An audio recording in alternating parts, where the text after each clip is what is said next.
चलिए भाई, good afternoon all of you. MCQ हमें प्रैक्टिस करना है ना ज्योग्राफी के। पीवाईक्यू को थोड़ा सा मॉडिफाई यहाँ पे कर दिया है, प्रीवियस ईयर क्वेश्चन, क्योंकि आप लोग पहले भी करते रहते हैं, तो जैसे ही स्क्रीन पे आपको दिखता है आपको तुरंत आंसर आ जाता है। तो एज इट इज़ जो पीवाईक्यू है मैंने नहीं लिए हैं, मैंने उन क्वेश्चंस को टॉपिक वाइज मॉडिफाई कर दिया है, जो टॉपिक ज़्यादा पूछे गए हैं उस हिसाब से। ठीक, एमसीक्यू प्रैक्टिस करने से पहले पहले आपको पता होना चाहिए कि ट्रेंड क्या है, किस हिसाब से क्वेश्चन जो हैं, हमें तो ज्योग्राफी पे ध्यान देना है, ज्योग्राफी के पूछे जाते हैं। तो ऑन एन एवरेज अगर आप देखें तो हर साल लगभग 10 क्वेश्चन, 10 से ऊपर भी आपको हो सकते हैं, 10 से कम भी हो सकते हैं, लेकिन ऑन एन एवरेज 10 क्वेश्चन आपको जो हैं एवरी ईयर, अगर हम 2011 से देखें 2023 तक, तो हमें देखने को मिलते हैं ज्योग्राफी के सेक्शन से।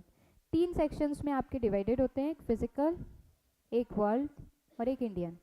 यहाँ पे जो एमसीक्यू होंगे वो आपके मिक्स हैं, कुछ फिजिकल के भी होंगे, कुछ वर्ल्ड के भी होंगे, कुछ इंडियन के भी होंगे, क्योंकि अगर टॉपिक वाइज करेंगे या सेक्टर वाइज करेंगे तो आने तो फाइनली एक साथ हैं सारे क्वेश्चंस, तो फिर आप तीनों को कैसे अप्लाई कर पाएंगे, कैसे अप्लाई कर पाएंगे अगर तीनों एक साथ आपसे पूछे गए हैं तो कुछ इंडियन के भी हैं, कुछ वर्ल्ड के भी हैं, कुछ फिजिकल के भी हैं, तीनों को मिलाकर के मिक्स क्वेश्चंस हैं।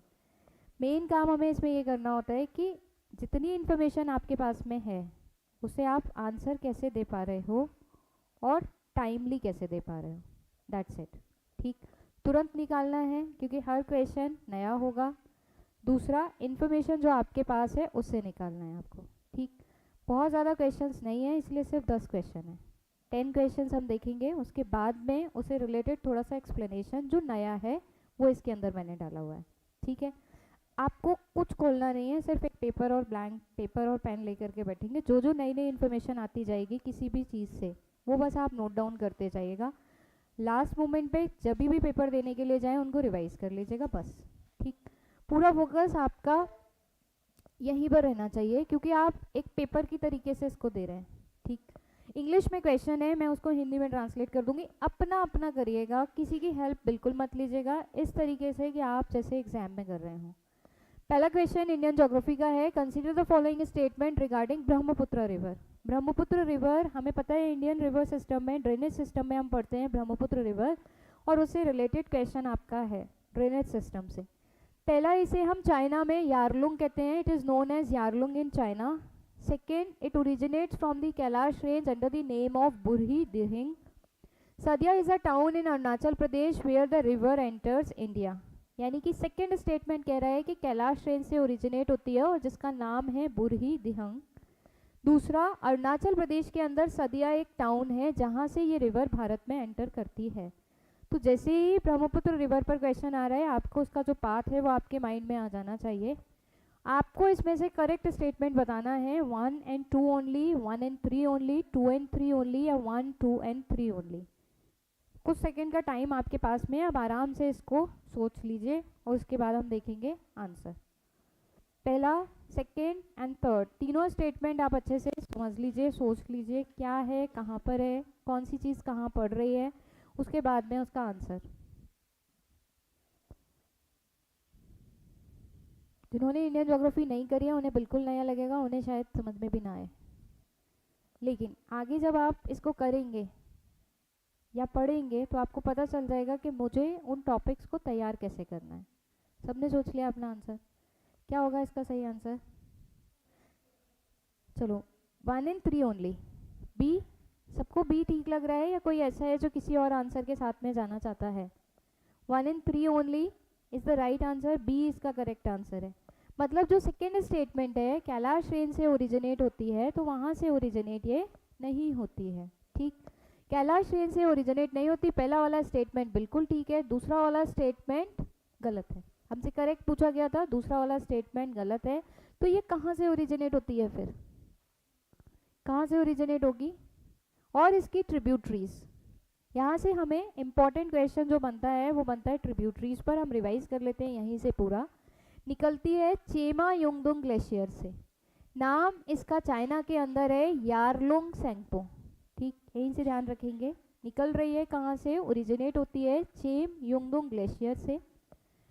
यारलुंग सेंगपो इसका चाइना के अंदर नेम है। इंडिया में एंटर करती है यहाँ दिबांग, और टाउन पड़ता है सदिया, सदिया टाउन पड़ेगा, वहाँ से एंटर करती है। इसमें आकर के ट्रिब्यूटरीज मिलती हैं, ऊपर की तरफ से मिल रही है, राइट बैंक होगी कि लेफ्ट बैंक? ऊपर से जो मिल रही है वो लेफ्ट बैंक होगी कि राइट बैंक? ऊपर से जो आएगी वो इसके लिए राइट बैंक, इसके लिए राइट बैंक, जो नीचे से मिलेगी वो इसके लिए लेफ्ट बैंक। सुबनश्री, मानस और तीस्ता, तीस्ता आती है दार्जिलिंग हिल से निकल करके बांग्लादेश से होते हुए और एंटर करती है बांग्लादेश के अंदर। उसके बाद जब ब्रह्मपुत्र एंटर करती है बांग्लादेश में तो उसका नाम होता है पद्मा। ठीक, पद्मा मिलती है भगीरथी से। भगीरथी कौन है? गंगा। गंगा जब दो भागों में टूट जाती है, एक हुगली दूसरा भागीरथी, भागीरथी नाम से एंटर करती है बांग्लादेश के अंदर। जब ये दोनों मिल जाती हैं तो इनकी कंबाइंड स्ट्रीम को कहते हैं मेघना, और इससे मेघना रिवर आके यहाँ पर जब मिल जाती है और मेघना नाम से ये ड्रेन कर जाती है सुंदरवन डेल्टा बनाते हुए बे ऑफ बंगाल में। ठीक है, तो याद रखना है इसकी ट्रिब्यूटरी कहाँ से ओरिजिनेट हो रही है, उसके बाद इसका नाम चाइना में क्या है, इंडिया के अंदर इसको हम ब्रह्मपुत्र कहते हैं, अरुणाचल प्रदेश और आसाम के इलाके से होकर के निकलती है। क्लियर है? ठीक, समझ में आ गया है ना? चले आगे क्वेश्चन नंबर 2 पर। रिवर सिस्टम में ट्रिब्यूटरीज इंपॉर्टेंट है सबसे ज़्यादा, right bank and left bank. अगर यहाँ पर आपसे पूछा जाता है कि पहले कौन सी मिलती है बाद में कौन सी मिलती है, सुबनश्री पहले मिलेगी, उसके बाद मानस और उसके बाद तीस्ता। जहाँ मानस रिवर मिलती है वहीं पर मानस टाइगर रिजर्व भी है असम के अंदर। ठीक है, देन उसके बाद अगर यहाँ से देखेंगे तो पहले मिलेगी इस वाले हाथ से पहले मिलेगी दिबांग, उसके बाद लोहित, धनश्री, ये तीन इंपॉर्टेंट ट्रिब्यूटरीज इससे मिलती हैं। तीन ही याद रखेंगे तो भी काम हो जाएगा। क्लियर है? ठीक है, चले नेक्स्ट क्वेश्चन पर। यही सारी चीज़ यहाँ पर लिखी हुई, ये इसकी ट्रिब्यूटरीज हैं और कुछ भी नहीं है इसके अंदर। कहाँ से निकलती है? ओरिजिनेट होती है by the name of Siang और Dihang from the Chemayungdung glacier Kailash range near the Mansarovar lake, इसलिए स्टेटमेंट 2 इनकरेक्ट है। ठीक, नेक्स्ट एंटर करती है सदिया टाउन अरुणाचल प्रदेश से, इसलिए स्टेटमेंट 3 जो था वो करेक्ट था। रिवर को हम यारलुंग सेंगपो कहते हैं चाइना के अंदर, इसलिए स्टेटमेंट 1 भी क्या है? करेक्ट है। और इसकी ट्रिब्यूटरी में आती है बुरही दिहंग। बुरही दिहंग नाम से ओरिजिनेट नहीं होती, वो इसकी सहायक नदी है। क्लियर? सेकेंड स्टेट में हमें दिया गया था ये उस नाम से ओरिजिनेट होती है, ओरिजिनेट तो चाइना से हो रही है और चाइना में इसका नाम बुरही दिहंग नहीं है। ठीक है, चलो नेक्स्ट आते हैं question number 2। Consider the following statement regarding the savanna. Savanna के बारे में आप लोगों ने पढ़ा होगा, ज्योग्राफी अगर आपने कवर की है तो सवाना के बारे में आपने पढ़ा होगा। सवाना एक टाइप का आपका क्लाइमेट भी है, उसके बारे में 3 स्टेटमेंट आपको लिखे, 2 हैं सॉरी। पहला है savannas grow in 40 degree to 60 degree latitude from the equator, यानी इक्वेटर से 40 डिग्री नॉर्थ जाएंगे और इक्वेटर से 40 डिग्री या 60 डिग्री साउथ में आएंगे तो वहाँ पर हमें सवाना देखने को मिलता है। एक बात। दूसरा, grasses and trees that grow in the savanna have adapted to life with the little water and hot temperature, यानी कि जो हमें पेड़ पौधे और घास सवाना के अंदर मिलती है वहाँ पर वो अडेप्टेड होते हैं कम वाटर के लिए, कम पानी के लिए और ज़्यादा टेम्परेचर के लिए। सवाना के अंदर जो घासें हमें मिल रही है या घास जो हमें मिल रही है वो कम पानी में और गर्म तापमान में भी रह लेती हैं, उसके लिए अडेप्टेड होते हैं। क्या ये बात सही है या गलत है? ठीक, दोनों स्टेटमेंट अच्छे से सोच लीजिए। सवाना आपको पता होगा किधर को पड़ रहा है, उस हिसाब से अपना आप सोच के बताएं इसका आंसर। करेक्ट हमें पूछा गया है, करेक्ट बताना है। सवाना के बारे में सुना है ना, तभी आप सॉल्व कर पाएंगे। जिन लोगों ने नहीं पढ़ा होगा वो नहीं सॉल्व कर पाएंगे। सवाना ग्रासलैंड्स, ग्रासलैंड्स के लिए आपके फेमस हैं। हो गया, क्या बनेगा आंसर? बी। सब एग्री कर रहे हैं बी के साथ में या किसी को प्रॉब्लम है? आपके हिसाब से बी ही है, B is the right answer. देखो 40 डिग्री से 60 डिग्री लैटिट्यूड के बीच में नहीं मिलता है। क्यों नहीं मिलता? सवाना कहाँ देखा है? सहारा के ऊपर पड़ता है कि सहारा से नीचे? सहारा से नीचे पड़ता है। अभी तो सुबह हमने देखा सहारा डेजर्ट है, उसके नीचे पड़ेगा अगर आपका सवाना, तो इक्वेटर से थोड़ा ही ऊपर तो है। इक्वेटर से 40 डिग्री नॉर्थ कहाँ है आपका सवाना? पहले ही पड़ जाएगा बीच के रीजन में। अब जब लोकेशन उसकी सहारा के नीचे है और इक्वेटर के थोड़ा ऊपर है तो वहाँ पे तो टेम्परेचर ऑलरेडी ज़्यादा है, टेम्परेचर ऑलरेडी ज़्यादा है। तो वहाँ पर अगर टेम्परेचर ज़्यादा है तो वहाँ के जो ग्रासलैंड्स हैं या वहाँ के जो ट्रीज़ हैं वो अडेप्टेड हैं इस हॉट टेम्परेचर के लिए। वंस आपने जैसे ही लोकेशन फाइंड आउट कर ली वैसे ही आपका आंसर पूरा निकल गया कि सवाना रीजन सहारा के नीचे पड़ रहा है, इक्वेटर से ऊपर पड़ रहा है। सहारा रीजन हमने कहाँ देखा था, इक्वेटर से ऊपर मोरक्को वाला जो रीजन अभी तो हम देख करके आ रहे हैं, सुबह हमने देखा, ठीक। तो उसके बीच में अगर है तो 40 डिग्री और 60 डिग्री लैटिट्यूड तो पोल्स की साइड में हो गया, पोल्स की साइड नहीं पड़ता, बीच में पड़ता है। अब जब बीच में पड़ रहा है तो वहाँ पर टेम्परेचर ज़्यादा होगा। क्लियर है, बात समझ में आई। अब एक बात यहाँ पे ये ध्यान रखिए, सवाना नदर्न हेमिस्फीयर में भी मिलेगा और सदर्न हेमिस्फीयर में भी मिलता है। बेसिकली वो ग्रासलैंड का टाइप है या आप कह सकते हैं ऐसा क्लाइमेट है जहाँ पर, ऐसा क्लाइमेट जहाँ पर आपको बहुत ज़्यादा हॉट टेम्परेचर, ये पूरा ग्रासलैंड का इलाका है, यहाँ पर सवाना क्लाइमेट देखने को मिलेगा। ना तो बहुत ज़्यादा ग्रास होगी ना बहुत ज़्यादा ट्रीज होंगे बड़े बड़े, मिनिमम हाइट की कैनोपी यहाँ पर देखने को मिलती है सवाना के अंदर। उस रीजन को, उस क्षेत्र को हम बोलते हैं सवाना। नॉर्थ में भी मिलेगा, साउथ में भी मिलेगा। जैसे अगर हम सवाना के लार्जर एरियाज देखें तो हमें अफ्रीका में भी मिल रहा है, साउथ अमेरिका में भी मिलेगा, ऑस्ट्रेलिया में भी मिलेगा, इवन इंडिया में भी मिलेगा। इंडिया में भी ऐसा क्लाइमेट हमें देखने को मिलेगा जहाँ पर जो टेम्परेचर है उसके लिए अडेप्ट होंगे आपके प्लांट्स और अच्छा खासा ग्रो कर रहे होंगे। देखो जो डेजर्ट का रीजन है वहाँ पर भी हम क्या देखते हैं, वो अडेप्टेड हैं हाई टेम्परेचर के लिए, हॉट टेम्परेचर के लिए। और उन क्षेत्रों में अगर हमें ग्रासलैंड्स देखने को मिल रही है, घास देखने को मिल रही है, तो वो रीज़न क्या है, सवाना का रीज़न है। समझ में आ गई ना बात। तो ये क्षेत्र आपका कहलाएगा सवाना का एरिया। कहाँ मिलता है, यहाँ पर लिखा हुआ है 8 डिग्री से 20 डिग्री लैटिट्यूड, यानी इक्वेटर से 20 डिग्री तक के क्षेत्र में ही हमें सवाना देखने को मिल जाता है, नदर्न हेमिस्फीयर में भी और सदर्न हेमिस्फीयर में भी।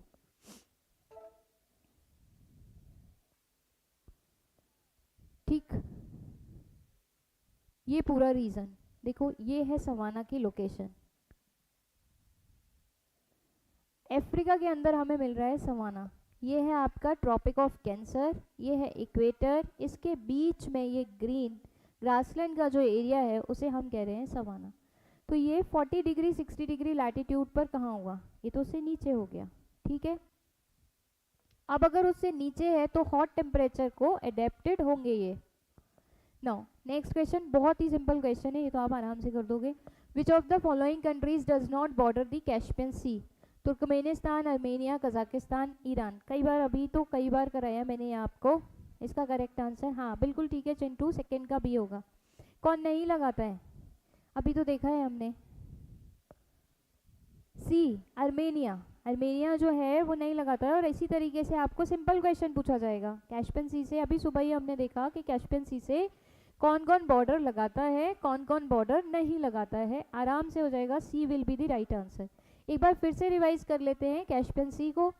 ये है आपका कैस्पियन सी, लेक है, बहुत बड़ी लेक है, उधर है रशिया, इधर आ गया आपका अजरबैजान, नीचे की तरफ है ईरान, इधर आ गया तुर्कमेनिस्तान और इस साइड में आ गया कजाकिस्तान, ठीक है। तो कैस्पियन सी के इस रीजन में यानी कि नॉर्थ ईस्ट रीजन में क्या पड़ रहा है, तुर्कमेनिस्तान। नॉर्थ वेस्ट रीजन में क्या पड़ रहा है, रशिया, रशिया। उसके बाद साउथ वेस्ट में अजरबैजान, नीचे साउथ में ईरान और इधर साउथ ईस्ट में तुर्कमेनिस्तान, ठीक है। तो अगर आपसे पूछा जाए कि कैस्पियन सी के साउथ ईस्ट में क्या है, कैस्पियन सी के साउथ वेस्ट में क्या है, कौन सी कंट्री है, तो आप ध्यान रखेंगे इसको, दैट्स इट, ठीक। पहले ही बता चुकी हूँ कैस्पियन सी इंपॉर्टेंट है, पूछा जाता है। Now question number 4, with reference to the Alps. हमने किया है वर्ल्ड ज्योग्राफी के अंदर, मैंने ज़्यादातर क्वेश्चन इसलिए इसमें वर्ल्ड ज्योग्राफी के डाले बिकॉज आप लोगों ने अभी रिसेंटली वही कंप्लीट किया है, तो आप आराम से सारे लोग उसको आंसर कर पाएंगे। तो एल्प्स हमने पढ़ा था, एल्प्स माउंटेन्स यूरोप में हम देख करके आ रहे हैं। अब जो एल्प्स माउंटेन है उसके बारे में 3 आपको दिए गए हैं, आपको नॉट करेक्ट बताना है, ये बात ध्यान रखिएगा, अंडरलाइन इसको करके रखिए, नॉट करेक्ट पूछा है यहाँ पर, ठीक। पहला, it stretches from the Atlas mountains of North Africa to beyond the Himalayas, यानी कि नॉर्थ अफ्रीका से लेकर के एटलस माउंटेन, जो नॉर्थ अफ्रीका के अंदर हम एटलस माउंटेन देख करके आए थे ना, मोरक्को, अभी जो भाई हमने देखा मोरक्को के वहाँ पर एटलस माउंटेन्स पड़ते हैं, वहाँ से लेकर के हिमालयाज तक फैला हुआ है क्या ये। The Alps are interzonal mountain system between central and Mediterranean Europe. तो जो मेडिटेरेनियन सी वाला यूरोप है और जो सेंट्रल यूरोप है उनके बीच में पड़ता है एल्प्स। एल्प्स की लोकेशन थोड़ी सी याद करें, किन कंट्रीज़ के वहाँ पर पड़ रहा है एल्प्स, आपका एल्प्स पर्वत। चलो वो भी छोड़ दो, नहीं आता तो। Mount blank is the in the Alps is the highest peak in the western hemisphere. अब देखो वेस्टर्न हेमिस्फीयर यहाँ पर दे दिया है आपको। वेस्टर्न और ईस्टर्न हेमिस्फीयर हम कैसे डिसाइड करते हैं, फ्रॉम द प्राइम मेरिडियन। तो अब यहाँ पर आपको दिमाग लगाना है कि जो प्राइम मेरिडियन है एल्प्स के ईस्ट में पड़ रही है कि एल्प्स के वेस्ट में पड़ रही है, और जो माउंट ब्लैंक है वो किधर पड़ रहा है, ये क्वेश्चन है। चलो जल्दी से सोच लो इसका आंसर। नॉट करेक्ट बताना है, करेक्ट कौन सा नहीं है वो बताना है। हाँ ऑप्शन, ये मैं हटा देती हूँ ज़रा।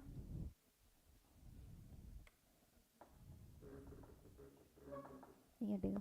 विच of the following statement not correct. पहला ए है 1 ओनली, बी है 1 एंड 2 ओनली, सी है 3 ओनली, डी है 2 एंड 3 ओनली। नॉट करेक्ट बताना है, ध्यान रखिएगा, जो करेक्ट नहीं है हमें वो बताना है। नॉट करेक्ट पहला है 1 ओनली, पहला वाला सही है कि गलत है? अच्छा, सेकेंड वाला interzonal mountain system between central and Mediterranean Europe. चलो देन आता है विच of the mount blank in the Alps is the highest peak in the western hemisphere.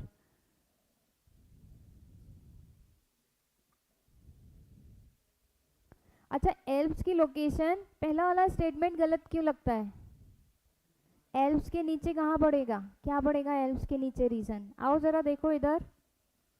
Himalayan का एक्सटेंशन कहाँ से कहाँ तक है, क्या कह रहा है? बियॉन्ड दी हिमालयाज, हिमालय के बियॉन्ड, यानी हिमालय से इस तरफ कहाँ से कहाँ तक स्ट्रेचेस है? From Atlas mountains of North America, North Africa to beyond the Himalaya, Himalaya से इस तरफ, हिमालय के वेस्ट में।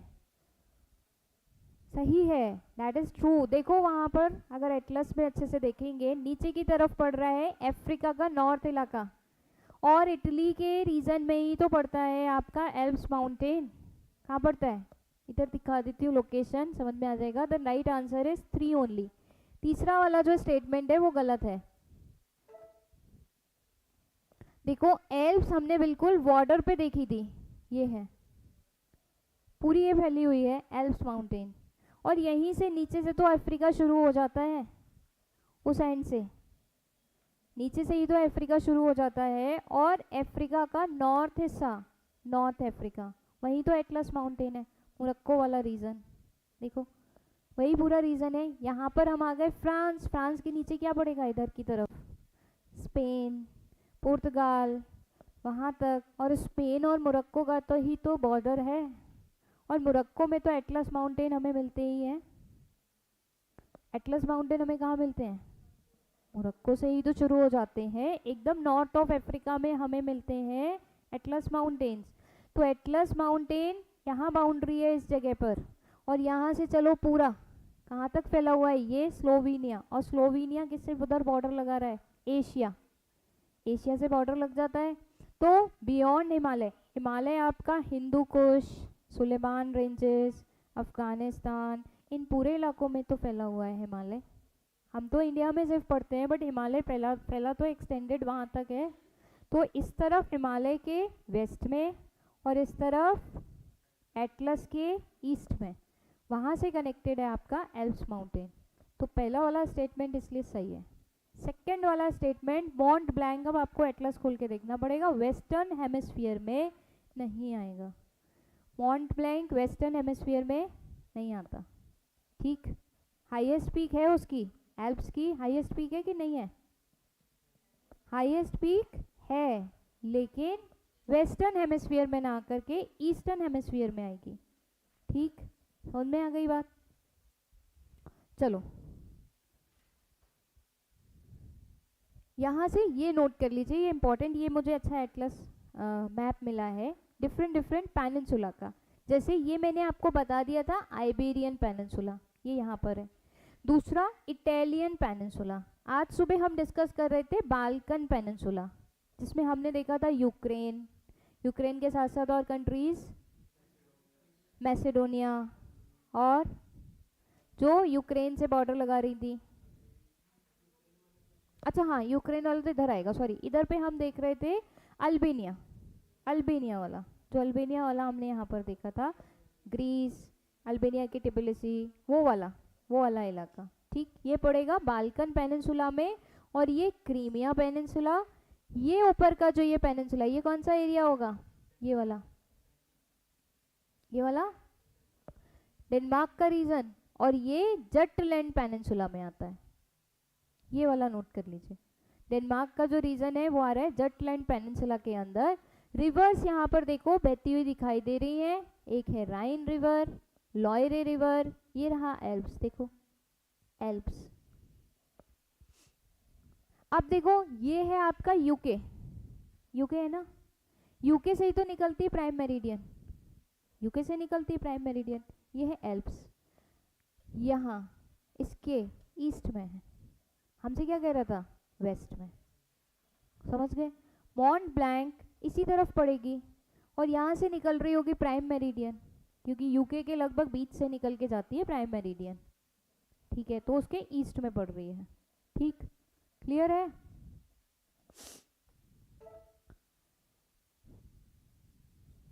चलो नेक्स्ट क्वेश्चन, ये मैंने पढ़ाया नहीं है आपको, लेकिन पूछा गया है ये क्वेश्चन 38 पैरेलल, छूट गया था पढ़ाने से आप लोगों को, तब मैंने ये कराया नहीं है। 38 parallel is the separating line between, इसे नोट कर लीजिएगा अगर नहीं पता होगा किसी को तो। इसका आंसर सी है, मैं बता देती हूँ, नॉर्थ कोरिया और साउथ कोरिया के बीच में है 38 पैरेलल, ये आपको लिखाना छूट गया है। अब 38 पैरेलल इसका नाम क्यों है? 38 डिग्री नॉर्थ पर लाई कर रहा है, लैटिट्यूड इसका जो है it is 38 degree north latitude. North होगा कि साउथ होगा? नॉर्थ होगा, क्योंकि नॉर्थ कोरिया और साउथ कोरिया के बीच में है। नॉर्थ कोरिया कौन से हेमिस्फीयर में आ रहा है, साउथ कोरिया कौन से में आ रहा है? नदर्न हेमिस्फीयर में, तो 38 डिग्री नॉर्थ पर लाई कर रहा है, 38 डिग्री नॉर्थ पर है, इसीलिए हमने इसे कहा है 38 पैरेलल। ये ध्यान रख लीजिएगा, ये मैंने आपको नहीं बताया, ये क्वेश्चन पूछा गया है प्रीवियस ईयर में, ये है। अब यहाँ से ध्यान रखेंगे कि जो 38 पैरेलल है इसके ऊपर पड़ेगी प्योंगयांग कैपिटल, ठीक, और नीचे पड़ेगी सियोल, साउथ कोरिया की कैपिटल और नॉर्थ कोरिया की कैपिटल, दोनों, ये इसके ऊपर पड़ेगी, ये इसके नीचे पड़ेगी, ठीक, 38 पैरेलल के ऊपर और नीचे।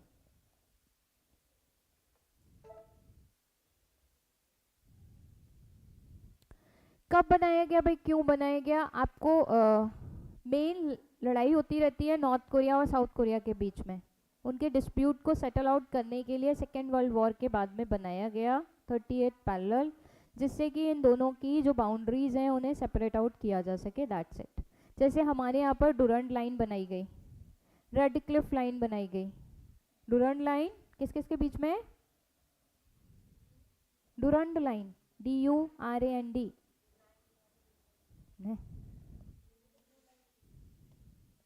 अरे हाँ, अफगानिस्तान और पाकिस्तान के बीच में डुरंड लाइन बढ़ेगी, अफगानिस्तान और पाकिस्तान के बीच में। Red Cliff line India Pakistan के बीच में, इंडिया बांग्लादेश के बीच में भी पड़ती है, ठीक। मैकमोहन लाइन इंडिया चाइना के बीच में, ठीक है। उसी तरीके से 38 पैरेलल नॉर्थ कोरिया और साउथ कोरिया के बीच में, बस इतना हमें ध्यान रखना है। चलो नेक्स्ट क्वेश्चन, क्वेश्चन नंबर 6, करो जल्दी से इसको answer,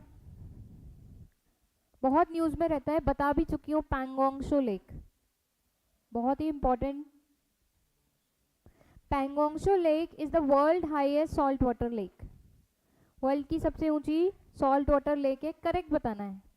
the larger part of the पैंगोंगशो lake lies in India then in China, यानी कि जो पैंगोंगशो लेक है वो दोनों कंट्रीज के बीच में फैली हुई है, उसमें से बड़ा हिस्सा इंडिया में है। Lies in India, larger part China के कंपैरिजन में, चाइना में छोटा हिस्सा है और इंडिया में उसका बड़ा हिस्सा है। इन दोनों में से हमसे पूछा गया है सही क्या है। हाँ चिंटू दे नेक्स्ट का आंसर, क्या सही है, चाइना में ज़्यादा है या इंडिया में ज़्यादा है? बहुत सिंपल क्वेश्चन है। पैंगोंगसो लेक कई बार आपने सुनी होगी, न्यूज़ में भी बहुत ज़्यादा आती है। चलो पहला वाला स्टेटमेंट ठीक है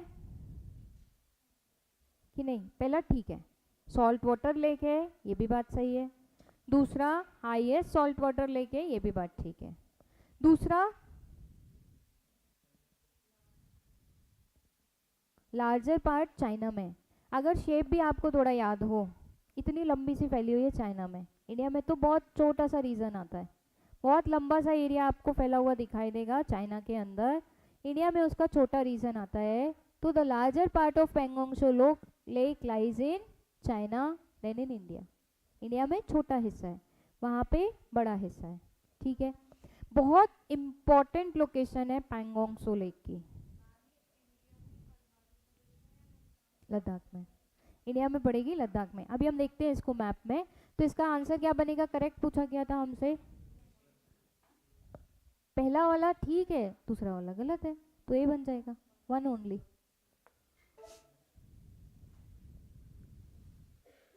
देखो ये इंपॉर्टेंट है, इसको ध्यान रखो। पहले लोकेशन देखो, इसकी लोकेशन बहुत इंपॉर्टेंट है बिकॉज इंडिया चाइना का डिस्प्यूट अक्सर चलता रहता है। पहले एक जंक्शन आता है, अभी एक क्वेश्चन हम देखेंगे गलवान वैली पर भी, गलवान वैली, गलवान रिवर, इन दोनों पर भी हम एक क्वेश्चन देखेंगे। तो हमें क्या देखना है, ये है अक्साई चीन का इलाका, जो किसके पास में है अभी इस समय? चाइना के हिस्से में, कि इंडिया के पास में? चाइना के पास में। यहाँ से ये जो रेड कलर का दिख रहा है, ये है लाइन ऑफ एक्चुअल कंट्रोल, मतलब इस रीजन में चाइना नहीं मान रहा है मैकमोहन रेखा को, ठीक, उसने एक लाइन बनाई हुई है जिसको हम नाम दे रहे हैं लाइन ऑफ एक्चुअल कंट्रोल। उस पर सिर्फ दोनों की कंसेंसस बनी हुई है, यानी दोनों कंट्रीज उस लाइन पर अभी एग्री हैं, सहमति है कि अभी ये लाइन हमारी बॉर्डर लाइन, बाउंड्री लाइन रहेगी, उसे हम बोल रहे हैं लाइन ऑफ एक्चुअल कंट्रोल।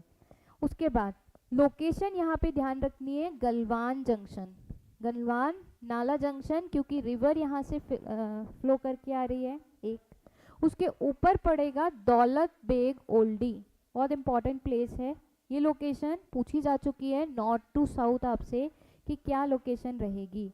तो इंडिया और चाइना के बीच में जो अक्साई चीन का इलाका है, भारत का और इंडिया और चाइना का जो अक्साई चीन वाला रीजन है, वहाँ पर लाइन ऑफ एक्चुअल कंट्रोल पे कई सारे जंक्शंस पड़ते हैं, कई सारे ऐसे पॉइंट्स पड़ते हैं जहाँ पे इंडिया और चाइना की फोर्सेस खड़ी रहती है और वहाँ पर गश्त दे रही होती है।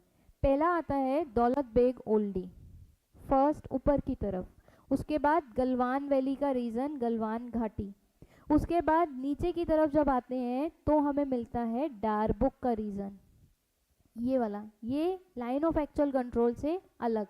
और यहाँ पर हॉट स्प्रिंग का एरिया, हॉट स्प्रिंग मतलब गर्म पानी के जो झरने हैं उनका क्षेत्र पड़ता है यहाँ पर।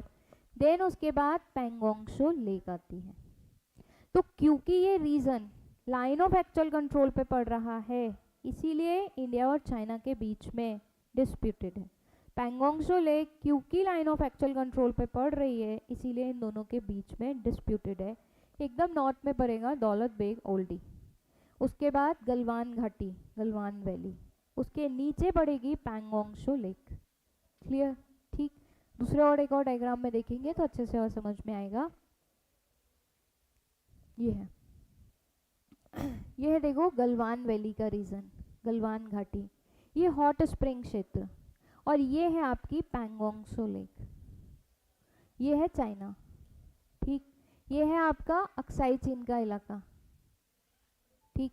यहाँ पर अगर हम देखें, ये है सियाचिन ग्लेशियर का रीजन जो इंडिया ने अपना ले लिया है, ठीक। यहाँ पर ये आ गया आपका पाकिस्तान का रीजन, ठीक। तो इन पॉइंट्स को बहुत अच्छे से ध्यान रखिएगा, कौन सा कहाँ पर किस जगह पर पड़ रहा है। ऊपर की तरफ पड़ती है सक्शम वैली, ये भी पूछा जाता है गलवान वैली के ऊपर पड़ेगी सक्शम वैली या नीचे की तरफ पड़ेगी, तो ऊपर की तरफ पड़ती है सक्शम वैली। ठीक, लोकेशन बहुत इंपॉर्टेंट है इन एरियाज की।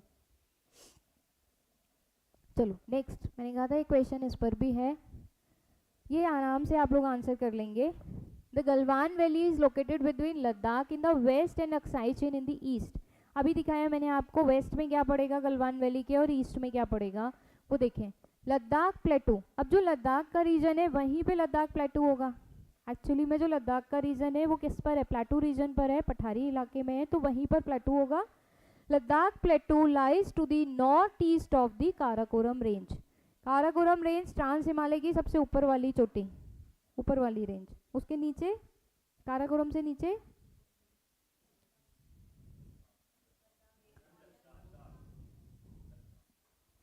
उसके बाद जास्कर, उसके बाद जास्कर और उसके बाद कैलाश।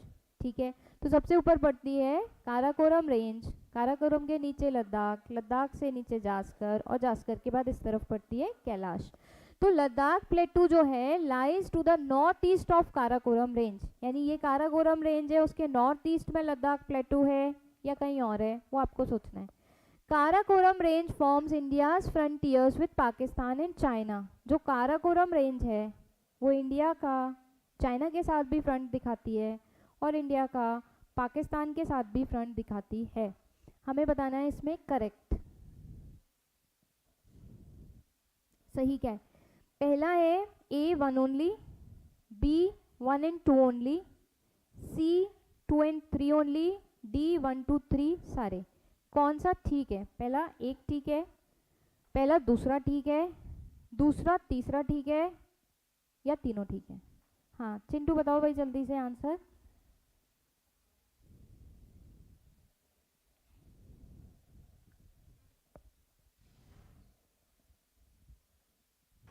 बताओ, रिवाइज नहीं करके आए ना इंडियन ज्योग्राफी वगैरह कुछ भी। चलो पहला वाला अच्छा देखो, गलवान वैली लोकेटेड बिटवीन, पहला स्टेटमेंट सही है कि गलत है? पहला ठीक है, तो या तो 1 ओनली हो सकता है या 1 and 2 हो सकता है या 1 and 3 हो सकता है। ठीक है, आप कह रहे हैं Karakoram range forms India's frontier with Pakistan and China. Karakoram range ये है कैलाश रेंज। इंडिया का फ्रंटियर बनता है कैलाश रेंज के साथ में, ना कि चाइना के साथ में। चाइना के साथ जो फ्रंटियर बनाता है वो कैलाश बनाता है, काराकोरम नहीं बनाता, ऊपर वाला नहीं बनाएगा। काराकोरम नहीं बनाता फ्रंटियर, इधर बनाता है कैलाश रेंज। ठीक, कैलाश रेंज। तो ये वाला स्टेटमेंट हो गया गलत। ठीक है, दूसरा स्टेटमेंट क्या था? Kailash plateau lies to the north east of the Karakoram range. ये अभी तो आपने बताया, ये है आपका काराकोरम रेंज, इधर है आपका लद्दाख प्लेटू। ये अब ये सॉरी ऊपर की तरफ पड़ेगा नॉर्थ ईस्ट रीजन में, ये सही है। अगर लोकेशन वाइज देखेंगे ये काराकोरम रेंज, उसके नॉर्थ ईस्ट की तरफ पड़ेगा लद्दाख प्लेटू। ठीक, तो सेकंड और पहला स्टेटमेंट हो गया सही, थर्ड स्टेटमेंट हुआ गलत। क्लियर है? मैप दिखाती हूँ एक बार तो ज़्यादा अच्छे से समझ में आएगा। देखो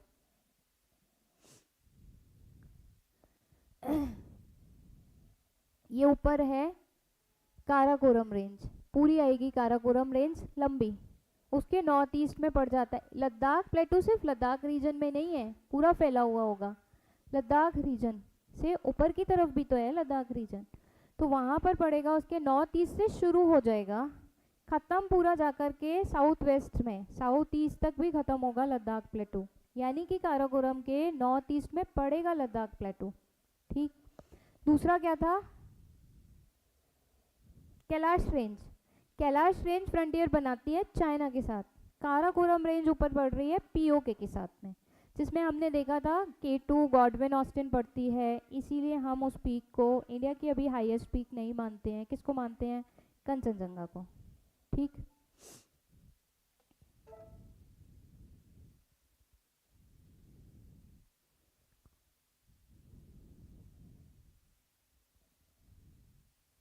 ये है देखो, ये रहा आपका काराकोरम ऊपर पाकिस्तान के साथ में, इधर है कैलाश रेंज। ठीक, उसके इस तरफ पूरा ये जो रीजन है ये लद्दाख का ही तो रीजन है, ये पूरा रीजन लद्दाख प्लेटू का रीजन है। ठीक, अक्साई चीन अभी तो जस्ट हमने देखा, अक्साई चीन ये क्षेत्र है। और अक्साई चीन के ठीक नीचे लद्दाख का ही तो रीजन है। तो काराकोरम के नॉर्थ ईस्ट से शुरू हो जाता है, चलेगा पूरा नॉर्थ ईस्ट से शुरू होकर के साउथ ईस्ट साउथ वेस्ट यहाँ तक पूरा फैला हुआ होगा, शुरू हो जाता है नॉर्थ ईस्ट से। ठीक है, ये हमने बाकी के हिल्स गारो खासी जैंतिया, यहाँ नागा हिल्स, यहाँ मिजो हिल्स, यहाँ पटकाई बोम हिल्स, ये दाफला हिल्स, ये रहा नमचा वर्बा, Kanchenjunga, Nanda Devi, Kailash range, Shivalik, middle Himalayas, great Himalayas, Zaskar Ladakh और काराकोरम। ठीक, जो ट्रांस हिमालयाज के पार्ट हैं।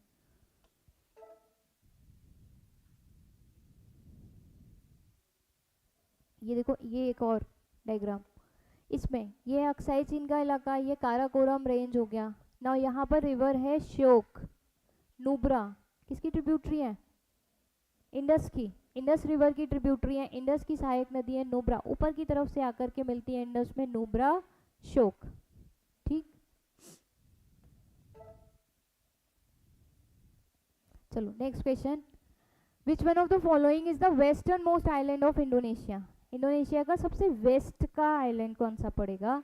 जावा, लॉम्बोक, सुमात्रा, बाली। इंडोनेशिया ये रखा आपके सामने मैप है बिल्कुल, इंडोनेशिया का सबसे वेस्ट का सुमात्रा, सबसे वेस्ट का पड़ेगा सुमात्रा। बहुत ही सिंपल था, इसमें कुछ है नहीं।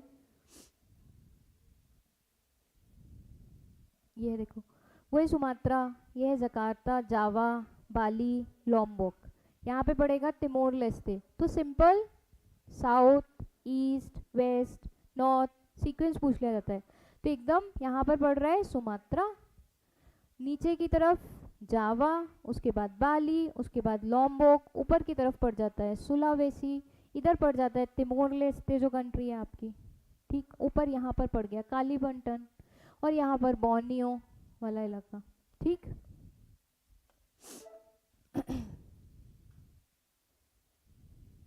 Next, which of the following countries does not border the Red Sea? Caspian Sea हमने कर लिया। नेक्स्ट क्वेश्चन आ गया आपके पास में, रेड सी, कौन रेड सी से बॉर्डर नहीं लगाती? Syria, Sudan, Yemen, Eritrea. Red Sea, लाल सागर, देखो किधर देखा था हमने रेड सी? सुमात्रा। ठीक है चिंटू, रेड सी तो बहुत अच्छे से अभी सुबह ही तो बताया। स्ट्रेट ऑफ बबल मंदेव हमने देखा था, रेड सी को किससे कनेक्ट कर रही है? मेडिटेरेनियन सी से। तो रेड सी में कौन कौन सी कंट्रीज होंगी जो बॉर्डर लगाएंगी? इसका तो आंसर सब लोग देंगे।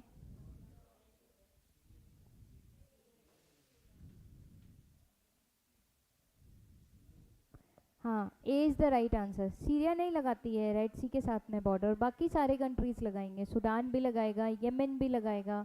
येमेन तो बिल्कुल ये सऊदी अरेबिया के नीचे येमेन है ना, तो येमेन तो लगाएगा ही लगाएगा।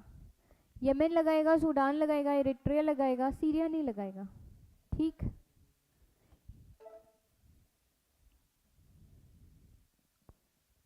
ये है देखो, ये रेड सी पूरा, ये है सऊदी अरेबिया बड़ा सा, ये रहा यमन, नीचे की तरफ बॉर्डर लगा रहा है। इधर जिबूती, इरिट्रिया, इधर सूडान, ऊपर की तरफ इजिप्ट, इधर सऊदी अरेबिया के अलावा जो जॉर्डन है वो भी लगाएगा, गल्फ ऑफ अकबा हमने देखा था, गल्फ ऑफ अकबा। ये है स्वेज कैनाल, सिनाई पेनिनसुला। ठीक, तो यहाँ पर इजिप्ट भी है आपका जो बॉर्डर लगाएगा, सीरिया नहीं लगाएगा क्योंकि जॉर्डन के उस तरफ पड़ेगा सीरिया। इधर जॉर्डन आ गया है, इस वजह से सीरिया उधर चला गया, तो वो बॉर्डर नहीं लगाएगा। ठीक,